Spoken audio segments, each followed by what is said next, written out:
Assalamualaikum warahmatullahi wabarakatuh. Selamat siang semua, kembali lagi di acara kita UBSI News TV dengan saya Intan Madeni Segar yang akan membacakan berita yang pastinya aktual dan terpercaya.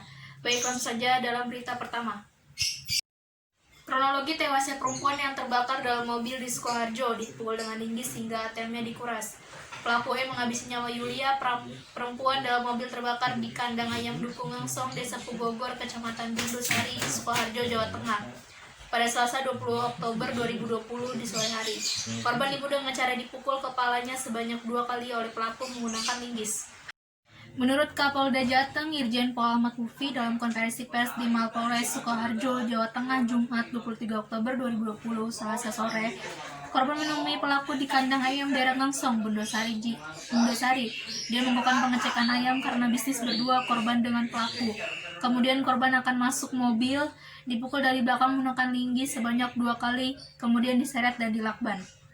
Setelah memukul korban menggunakan linggis, pelaku memaksa korban untuk memberitahu PIN ATM-nya. Beliau juga mengatakan jadi sebelum meninggal pelaku meminta PIN ATM korban. Pelaku sempat ambil uang korban sebanyak 8 juta rupiah melalui ATM di hari yang sama sebelum meninggal. Uang yang dibawa juga diambil cash senilai 8 juta rupiah, ATM 15 juta rupiah dengan 2 ATM. Miliknya dibakar pelaku di halaman toko bangunan di Duku Cendono Baru, RT 04 RW 07, Desa Sugihan, Kecamatan Bundusari, Sukoharjo, Jawa Tengah. Pembunuhan itu terjadi di latar belakangi masalah utang piutang, di mana pelaku mempunyai utang kepada korban sebesar 145 juta rupiah. Lutfi juga mengatakan dengan harapan kalau menghabisi korban dia tidak punya utang sehingga gelap mata untuk menghabisi korban sendiri. Pihaknya masih terus mendalami kemungkinan adanya pelaku lain yang turut serta membantu pelaku E dalam menghabisi korban. Pelaku E ditangkap di rumahnya dalam waktu 1x24 jam pada Rabu 21 Oktober 2020 pukul 3 waktu Indonesia Barat. Penangkapan dilakukan kerjasama tim gabungan dari Polres Sukoharjo, Laboratorium Forensik, dan Jatarnas Polda Jateng. Pelaku dijerat pasal 340 Kitab Undang-Undang Hukum Pidana KUHP tentang pembunuhan berencana atau pasal 187 KUHP tentang pembakaran dengan ancaman hukuman pidana mati atau seumur hidup. Berita selanjutnya. Puslap 4 Polri selidiki penyebab kebakaran yang tewaskan satu keluarga di Legok, Tangerang. Pusat Laboratorium Forensik Puslap 4 Polri Mabes Polri diterjunkan untuk menyelidiki penyebab kebakaran yang menewaskan satu keluarga di kawasan perumahan Permata Sentosa, Kecamatan Legok, Kabupaten Tangerang. Kapolres Tangerang Selatan AKBP Iman Setiawan menjelaskan bahwa penyelidikan dilakukan untuk mengungkapkan penyebab kebakaran yang terjadi pada Jumat 23 Oktober 2020 dini hari tersebut.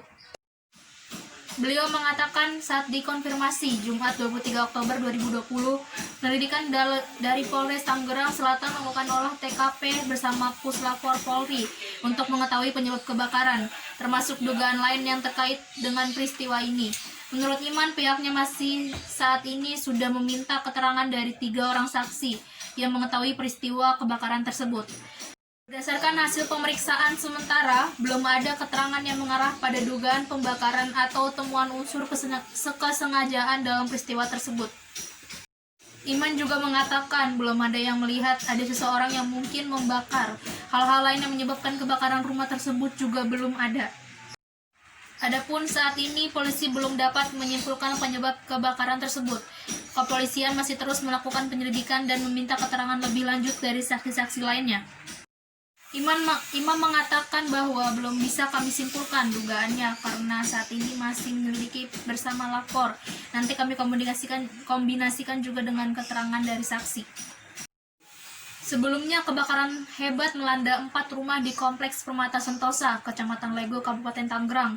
5 orang meninggal dunia dalam peristiwa tersebut. Konsultan juga menjelaskan kronologis itu tetangga bangun karena melihat suara. Ternyata setelah bangun ada kebakaran jam 1:20 waktu Indonesia Barat mulai kelihatan api.